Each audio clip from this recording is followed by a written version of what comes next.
So, hunger. Today, we are talking about hunger, especially if you are in a period of nutrition that has a large deficit for fat loss, whether it is small enough to make you hungry for regular fat loss, or a very large deficit due to time constraints to make weight, or you need results by a specific time, or you just want faster results.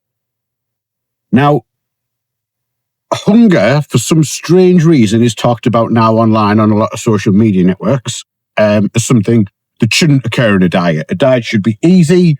We should not experience it at all. And if you are, then it's a sign that your deficit is too big and you are messing the whole thing up. Firstly, that is not the case. Hunger is expected a part of a diet. And for if you are running a particularly large deficit, or you want very, very fast fat loss or results in a specific period of time, it is something we want to happen. It is a sign that things are going the right way, that your body is running low on fuel, and it is saying, feed me, I am hungry, basically. Now, does that mean that you can't manage hunger? No, it doesn't. There's certain things that you can do within the diet to manage hunger. Predominantly, one, making sure the protein is high enough, generally set on a diet at 2 grams per kilo for clients that I currently do, but higher is fine if you do have the calorie allowance, because it will keep you fuller for longer. Secondly, make sure that you are consuming an adequate amount of vegetables, especially green fibrous vegetables and fiber in general. This too will make you feel fuller for longer. It will allow you to pack out the volume of your meals for much lower calories. What we really want on a diet is less calories per bite. Which is why we run things like chicken breast, whitefish, tuna, protein sources such as this, because it keeps calories low, but volume is higher. Same as running green veg. It'll allow you to build out like very large voluminous meals.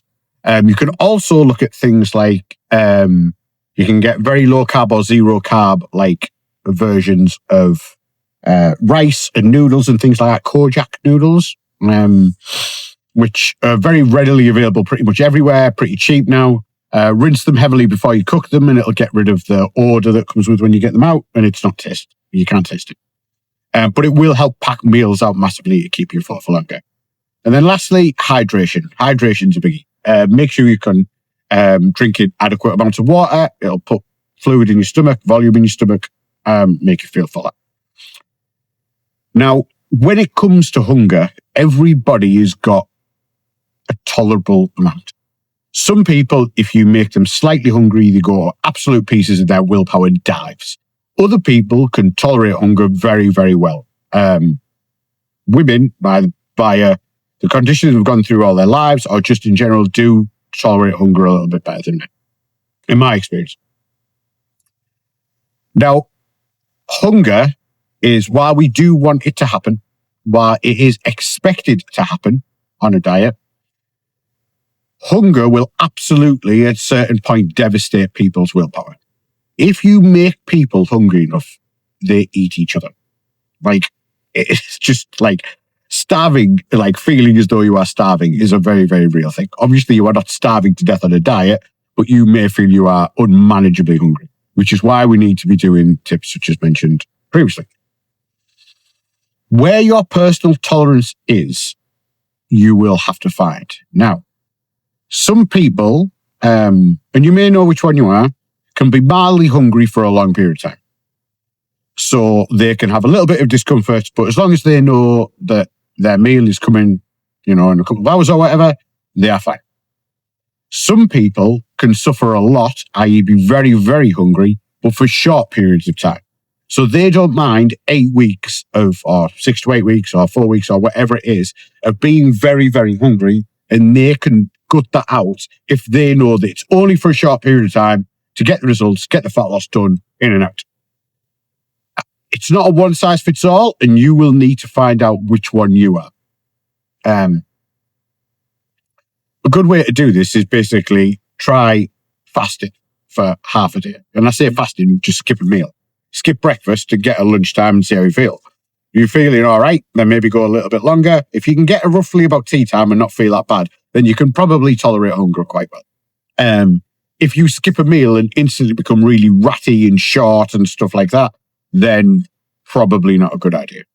Speaking of working in the real world, if you have a job that requires you to, or situation that requires you to have an even temper and not be short with people, i.e. you have a high pressure job, you deal with the public a lot, you deal with stressful situations, you have young children, and you are getting lack of sleep for shift work or young children or whatever it may be, then it's probably not a good idea to try and have very large deficits and large amounts of hunger if you don't tolerate that well.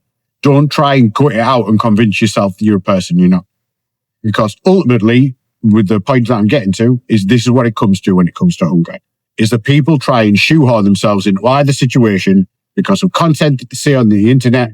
Either they think that they should be, in a massive deficit and get it done quickly, but they can't because they just can't tolerate being hungry. Or they want to do the slow and steady approach that everybody says, because you shouldn't have loads of hunger when you're dieting, and it's a bad sign. But then they get frustrated with slow results and then ultimately end up binning off the diet phase. So you need to find out which one you are and then pick the appropriate to and fair.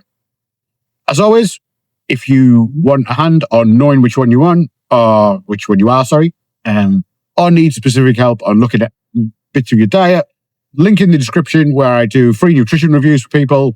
Few questions, you fill it in, I record a video, I send it to you. That's it. There's no paywall, there's no subscription service, there's no tiers or whatever. It's just a video, I send you a book. If you like it, cool. If you've got any questions, let me know.